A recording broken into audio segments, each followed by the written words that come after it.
In a stark assessment marking the third anniversary of the Taliban's return to power, Human Rights Watch has labelled Afghanistan as experiencing the world's most serious women's rights crisis. More details in this following report.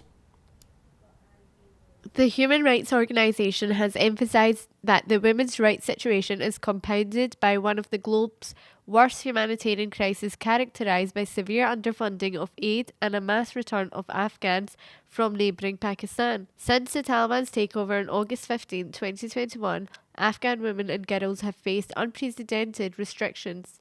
Human Rights Watch reports that Afghanistan is the only country where girls are prohibited from receiving an education beyond the 6th grade. Women's freedoms have been systematically curtailed with bans on employment, limitations of movement, and dismantling of protections against gender-based violence.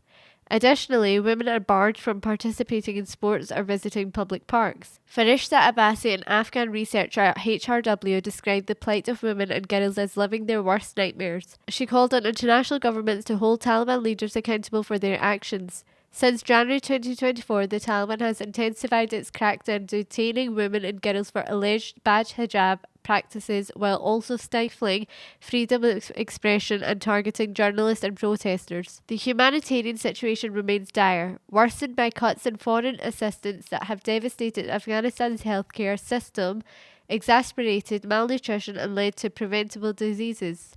HRW warns that the Taliban's bans on education threaten the future availability of female healthcare workers. As over 665,000 Afghan migrants have been deported from Pakistan since September 2023, many Afghans remain stranded in limbo across various countries awaiting resettlement in the West. The third anniversary of the Taliban's takeover is a grim reminder of Afghanistan's human rights crisis, but it should also be call for action, HRW concluded.